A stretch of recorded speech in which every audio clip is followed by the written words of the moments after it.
I thought maybe it's a typical German Mittelstand topic, so the industry, machine factory, manufacturing, and here's the point: when you sell to a buying committee, you are dealing, like I said before, with seasoned subject matter experts. You cannot scrape a list, email a plant manager who has been doing his job for 20 years and tell him his machines are old. He knows that. He already knows that. And if you do that, the people ask oftentimes in the first outbound mail for time, hey, let's hop on a call. Doesn't work. You have to ask for permission. That's the difference between US and Germany. In US, you say, hey, John, I see, let's hop on a call. Let's hop on a short call. In Germany, it doesn't work so. You can't write the managing director in the first email cold and say, hey, Joachim,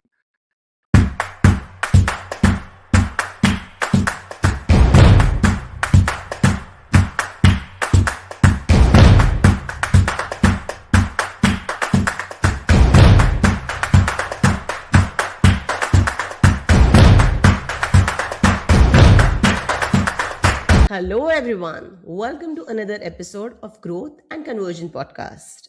In today's episode is all about GTM engineering. How we build the growth system that actually scales, not just spike. I've been joined by Florian Lapiz, who has started his career as a designing global ad campaign at Yahoo, where he had opportunity to work with brands like Volkswagen and Sony. Today, he is helping German B2B companies build a sustainable and scalable growth system using clay without relying on shortcuts. He also has his YouTube channel speaking everything about clay. You will find the link in the description somewhere below. And if you know, many of us know him as Mr. Tech. Welcome, Florian. Thanks for having me. Absolutely. And not to forget, in the second series, today it's all about practical. Florian is actually going to share his clay dashboards and show his actual workflow, which I'm super excited about. Yeah. Thank you so much, Florian. Thank you once again for joining me for the podcast. Sure. So we mentioned about three-phase approach. What are your three-phase approach? When you say validation, scale, and then pitch, what exactly means by that? Can you please elaborate? Sure. And the order is absolutely important because scaling before validating means you're accelerating in efficiency. So when founders come to me and say, Florian, my outbound is broken, I look at one specific thing and diagnose where they are stuck. And oftentimes it's a signal death. Let me explain it further in detail. Almost of them are stuck in I call it the validation trap, because they mistake a demographic target audience for actual validation. They think they build a list like manufacturer companies in Germany with 500 employees or more, and then immediately started scaling this campaign. But this is the important point. Demographics don't buy. The pain buys. So if you have a 0% reply rate or a 0.5 reply rate, you don't have a reach problem. You have more a relevance problem, and you haven't validated the pain. So that is like the bridge to a thought leader, which influenced hardly by is Jordan Crawford, and he has invited the evidence-based go-to-market approach. And what he says is really 100% I feel it, also in Germany. He says, and it's right, the ICP right now is dead because we don't more need accidental data points. We need proof, digital proof, that the company is experiencing an acute problem right now. But let me explain the catch here. But here's the catch. You cannot copy any gurus from US to German or the DACH market, because here in Germany, you cannot copy and paste it, because the Mittelstand here in Germany is highly skeptical of anything that looks like automated sales mails or big promises, or you have to change, you have to adapt. This is the main of my task, to adapt this philosophy. Yeah? So true validation for me means finding the digital proof of pain. And once there's trust, we don't pitch. We use, we call it a permissionless value proposition. It means an industry insight which I write to my prospects who we normally pay for. And then he gets the aha moment. Florian writes me cold outbound, but he has so details about my pain. What is this guy? And then he checks this and he talks. Maybe you can talk with him, and then you get the prospect engaged with you. And when you get this level of value, when your offering is valid, then it's your offering validated. When your reply rate spikes up, then you can scale it and then you can optimize it. But oftentimes I speak with agencies, I speak with customers in my audit calls when they book a call. I checked your audit, I checked your campaigns, and it's pump and spray. It's not validated. It's really generic, and it's only it's in the direction of spam. So that is my approach with because of this, these phases are so important to validate it. Yeah. Of course, we are going to deep dive into that. I'm going to actually going to like, how do you validate the pain point? But before we dive deep, I have one another question for you. You've been out loud publicly speaking that customers on demand promise. What exactly that means, and what is the most dangerous myth circulating around B2B right now? What exactly? Can you Yeah. elaborate a little bit Sure. around that? Yeah. The most dangerous myth right now is I have so metaphor words, so it's a vending machine delusion. So this idea is peddled also by gurus in the LinkedIn bubble and YouTube bubble. You can you can't just press a button, blast out 5,000 emails, and then automatically print revenue and get bookings all day long. But you sell this as illusion. And I name it as customers on demand, because when I want founders, that this generic approach burns their market. You can't pump 5,000 emails. They usually push back and they say, no, Florian, come on, I pump 5,000 emails. A CEO doesn't hate me for a cold email. They forget my name in 10 seconds. And on a human level, they're absolutely right. But the real burning doesn't happen in the human brain. It happens technically and institutional. Let me explain. It's a two phases. First is the algorithmic memory. So humans forget your name, but the spam filters on Google, on Microsoft, and Proofpoint never do. So if you scale, let me explain, dirty outreach, you destroy your standard reputation.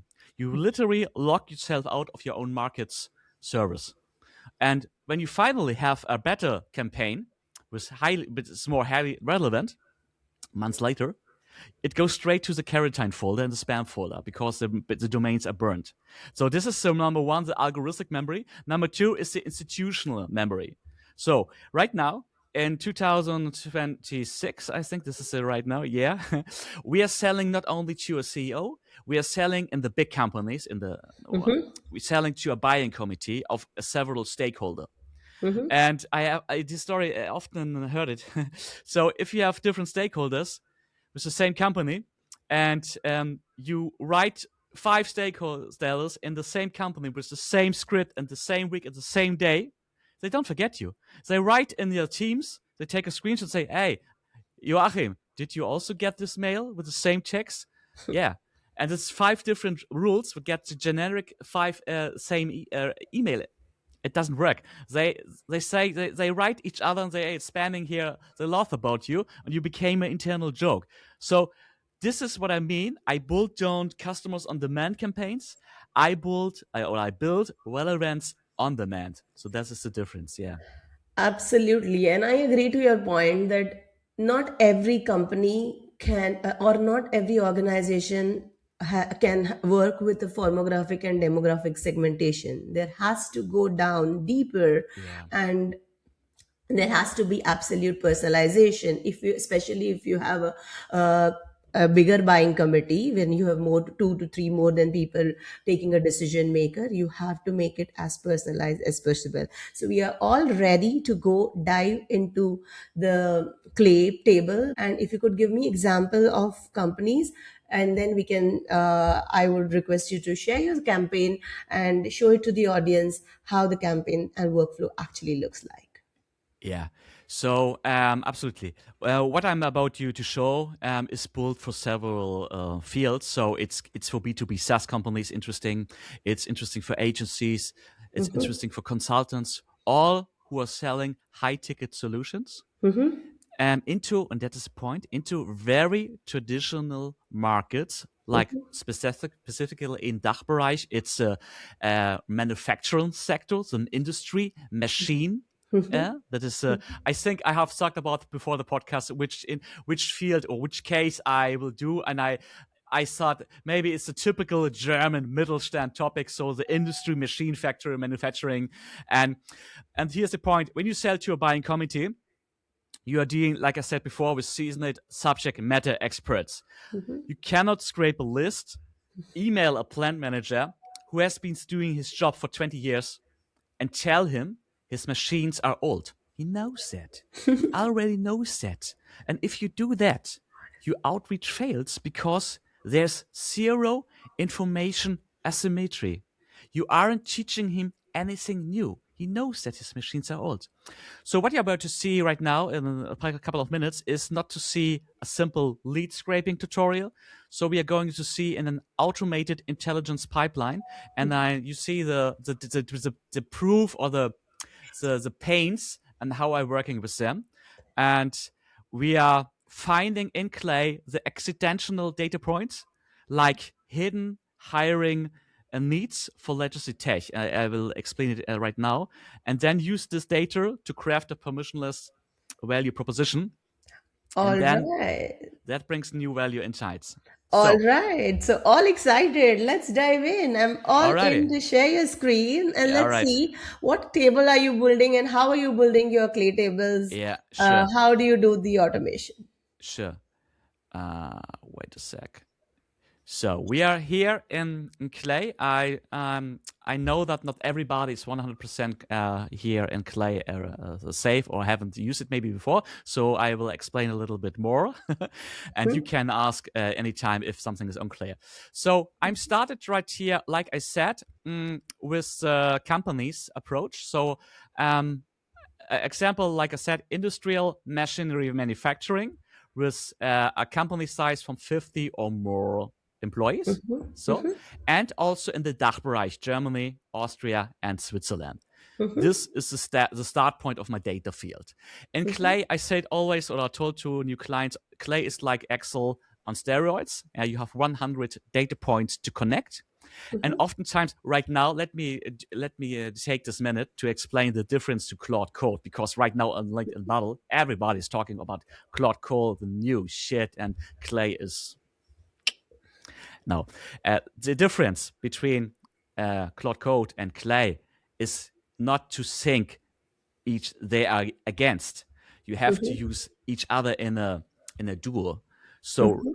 yeah, Clay has a lot of good deals with a lot of data providers. That is the biggest advantage, that you can connect about 100 data providers. Mhm. And you can pay for every data provider alone, but then they get you a lot of money. So this is huge advantage. And the combination is the real deal. So in Claude Code, you can scrape a lot of data, Mhm. and then you can transfer the data to Clay to enrich them and to get here with an easier interface to get detail in the data. Now, but now I'm driving away from our past, so back to Clay. Yeah, sorry, I'm really passionate about this tema. I can talk about all day. So, back to Clay. So I've created here my many industry manufacturing Mhm. company sheet, Mhm. and right now we have only the companies. And what I do right now, so let me get here back to the company sheet. I have the companies, and I've spoken before about the stakeholders. And I've Mhm. spoken before, I need not only reach to the CEO or the managing Mhm. director, I also need to reach out to the other guys, to Mhm. the buying committee. Yes. And it's right now in Germany, in the industry machinery factory, there are different stakeholders. There is the managing director. There is, in Germany, it's called Betriebsleiter, head of operations. There is the head of IT. There's the IT Leiter, the German word. So what I do now in the second step is I have here my data, and let me show you. He's also spring around. So this is my company data. So I have my company sheet, and in my company sheet, I use a function named find people. You see it here at the left, and I'm finding people. Like I said before, the managing director, CEOs, head of IT, and then I have a new table right here, a new table with all the guys from the companies before, and then here I use some prompts to validate the pain, and so this is also I have scraped the names a little bit so you don't see the real data. And that is the biggest advantage of Clay. You have a Clay agent. This is a robot who visits every website of every prospect. So if I have a table with 1,000 companies, he scrapes, he visits every website and get any information I want, and I use a prompting for this. So in this case, I have a huge prompt because I want to know what are their pains, and I use their job functions because I scrape all of the jobs they are looking for and check the job description. Is there any hint of old legacy technique?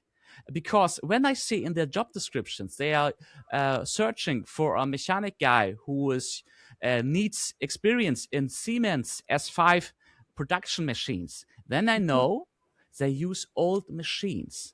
And this is a data point which I can use if I have some kind of services regarding to help companies that are using old machines.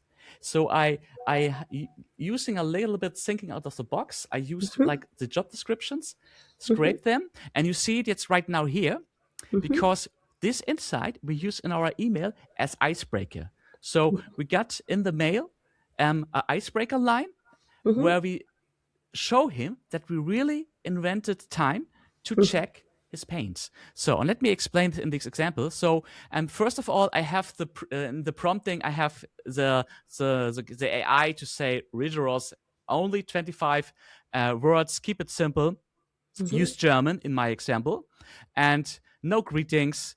And I have the text signal which I scraped before. Here you see it. It's right now. It's a little bit client, but I scraped all of the job descriptions, and as you see here, Siemens PLC. You see S7 TIA portal.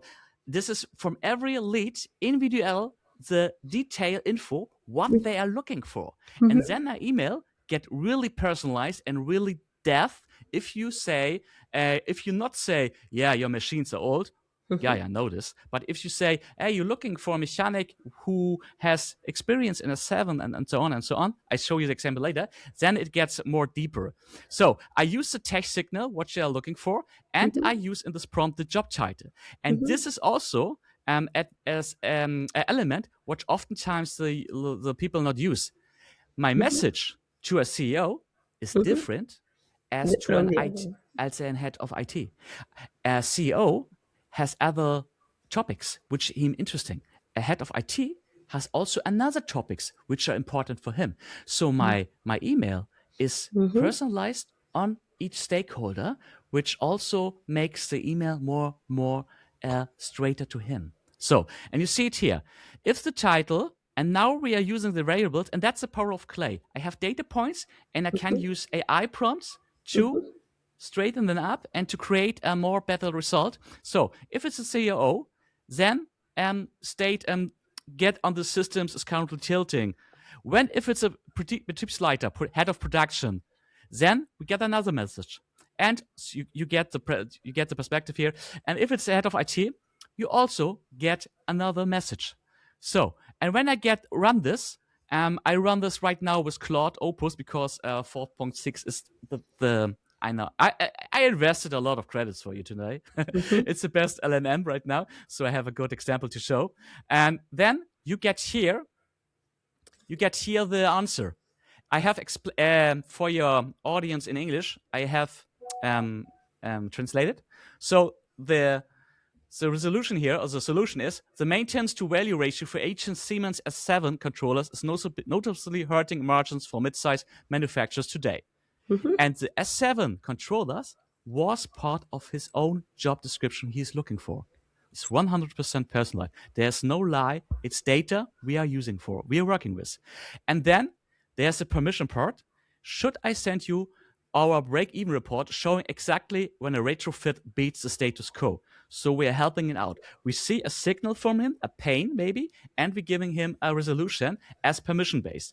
And that is the biggest mistake also. The people ask oftentimes in the first outbound mail for time, hey, let's hop on a call. Doesn't work. You have to ask for permission. And that's the difference between US and Germany. In US, you say, hey, John, I see, let's hop on a call. Let's hop on a short call. In Germany, it doesn't work so. You can't write the managing director in the first email cold and say, hey, Joachim, let's talk about it. Have you time this Thursday? Doesn't work here in Germany, in DACH market. So you have to go to the permissionless value proposition. And this is the part where we are using the paints to write this message. And then we have in Clay, I hope I have animized it, yeah. And we have then the waterfall technique. The waterfall is one of the most powerful functions of Clay. So the waterfall is we have 5 or 4 data providers where we scrape the email address. So if we only use, sometimes the people use only Apollo and then they have an email address, but you're not sure if this email is already working. Is this guy not changed the job and has another email? And so the waterfall, what he does, he checks every data provider. And if he doesn't find the email, he switched to the next provider. And you pay only for the provider where you get the email. And you see this waterfall symmetric I have here. 1, 2, 3, 4, 5 data provider. And then I found the emails.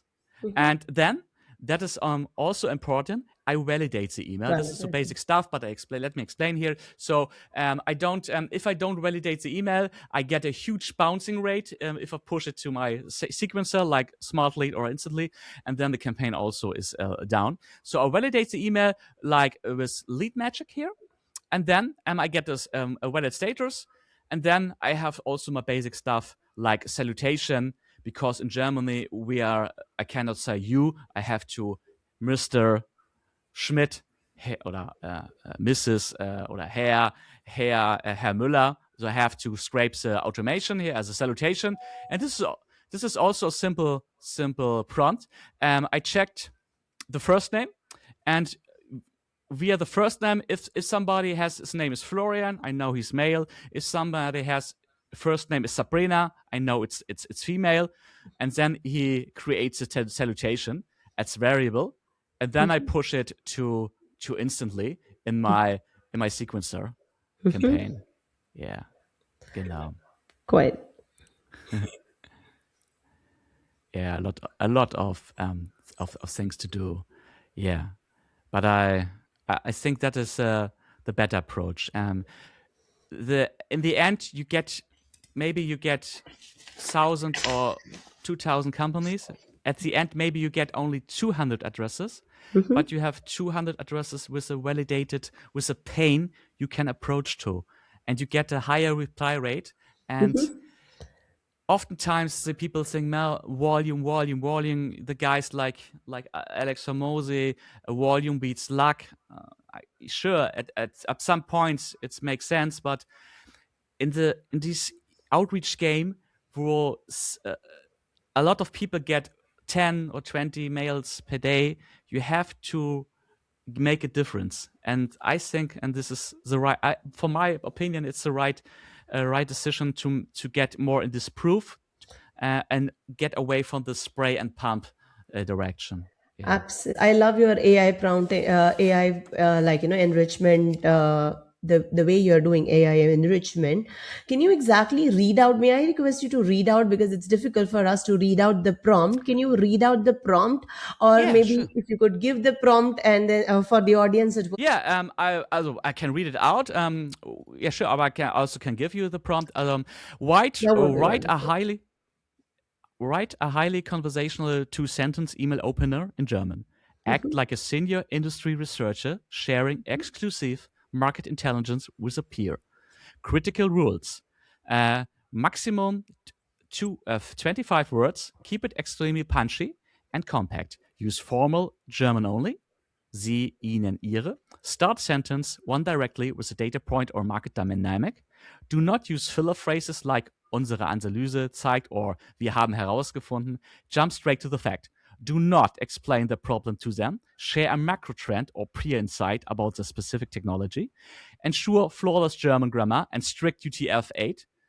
Encoding for correct umlauts, U. No greetings like hello, no placeholders, no quotes. Outputs the pure text only.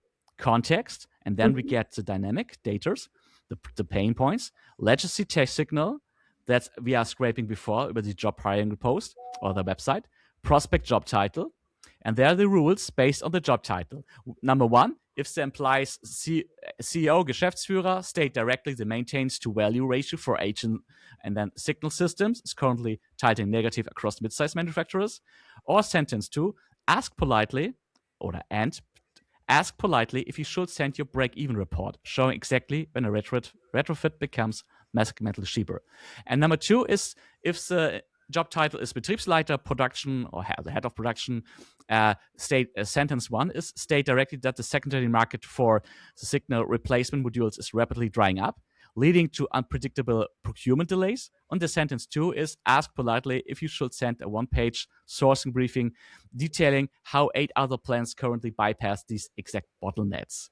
And number three, if the job title is IT Leiter, head of IT, CIO, digitalization. Sentence number one, state directly that connecting signal architectures to modern cloud ERPs is currently the leading cause of critical OT security vulnerabilities. And the second sentence is, ask politely if you should send an architecture briefing showing 3 networks, isolated setups used by other IT directors to bridge this gap. So you have the combination of the pain with, like I said before, individuality, personalized messages. And at the end, is the output is like this one sentence. And this is a variable which I just pushed to instantly and have my campaign to start. So if I go, let me show you 1 second here. I use a sequencer I use instantly. You see my campaign, it's podcast, great creative, Florian. And you see which email I'm using from the custom waterfall. I use the first name, the last name. I use the company name. And then I have the custom variables. And I use the salutation. I use the permission value. And this is the sentence, this is the whole sentence which I created, the icebreaker. And people ask oft, why do you push the LinkedIn URL also instantly? And this is maybe a gold nugget for your audience. I push all important data in instantly because after 3 months, maybe I can export in instantly the CSV file. And then I can select it who has bounced, who has not interested. I delete them. And then I put it back in Clay and enrich them with new data or so. But if I work in it instantly, I want always the important data. And one data is also important is the LinkedIn URL. Short example: if somebody is interested, say, Florian, send me your doc. I have in this second directly his LinkedIn profile and can also visit him via LinkedIn, connect with them, reach out to them for this. Yeah, as example. Can also build a huge automation, but this is just a short nugget. The data are for free, so I use always the LinkedIn profile URL to interact directly via two channels. Absolutely. I love how the personalization your message is as per persona. So for CEO, the message is different. For IT head, the message is different. So that is something very interesting, and it's mandatory for, I guess, most outbound agencies and most outbound campaign like SDRs have to do this, which is absolutely, I loved it. So can you when we how do you at the end prioritize which account to prioritize, and do you run your own campaign for yourself, and what is your reply rate looks like? There was several questions. Also I used also about outbound for myself, and And reply rate, we get two KPIs. We get the overall reply rate, Mm-hmm. and I have to say, in my reply rate, I don't check for the out of office. I use don't count them. So a Mm-hmm. good reply rate is about a really good reply rate is 2%, 2.5% is a really good positive reply rate. Yeah. Mm-hmm. Mm-hmm. And oftentimes it depends on the field. If I outbound reach out to agencies, I get their tone. I have oftentimes 3 or 4. But by conservative branches like machine manufacturing, or there's I think it's 2 and 1.8. Yeah, it's reply rate. Yeah. Absolutely. I love this. So, last question. If founder is about to hire a sales rep and to fix his pipeline, so Mhm. what would you tell them before, before they make a decision, hiring decision, what they should check, uh, and how they should qualify a candidate before they make a decision? Well, I have here a straight opinion, and I have often discussed with stakeholders about this, because my opinion is I would tell him to freeze the job offer immediately, because that is the strategic thinking. What I also discuss, what I give in my projects, hiring a sales rep to fix an empty pipeline is the most expensive mistake founders make, because it stems from the false assumption that the broken pipeline is a capacity problem, that you just need someone to send more emails or make more calls. But an inconsistent pipeline is almost never a capacity problem. It's more a relevance problem. So founders often push back and say, hey, Florian, I am a busy founder. Can I just hire a sales rep or a technical GTM engineer to figure this out for me? And the harsh truth is here at the beginning, you can outsource the tooling, but you cannot outsource the empathy. So a sales rep is an amplifier, not an architect. If you give an SDR an unvalidated generating message, they won't fix the strategy. They will just use automation tools to send that message to 1,000 people, 2,000 people instead of 100. And they will burn through your finite total addressable market. And this is also important in Germany, in DACH market. Your TAM, your total addressable market, is a lot smaller than in US. So a GTM engineer, I often hear, they can absolutely build the brilliant clay architecture. We just looked at that before in a couple of minutes before. But a technical engineer does not have the decades of industry expertise as the founder or managing director. They cannot invent the information asymmetry. They don't know what keeps the plant manager awake at night to write a true permissionless value proposition. Only the founder or the core domain experts hold the deep truth and the deep information, this value. So my advice is, to be short, do not delegate founder level problems on employees. As a founder, you have to do the unscalable work first. You have to find those existential data points and prove that the specific insight actually makes a decision maker lean in. Once you have this proven mass, once you know what exactly message converts, then you can scale it up. Then you can build the machine with a GTM engineer like me to automate the machine. And then you can hire the sales SDRs to drive it. But in the summarize in one sentence, as founder, as managing director, you have to do the strategy work as first before. Yeah, that's my opinion. Improvise the messaging first, Yeah. then you need a people hands to do the task, right? To I do the always to do the operational movements. Yeah. Mhm. Thank you so much for joining me, Florian, so Thanks for much. having me. Have a good one. Bye. Thank you so much.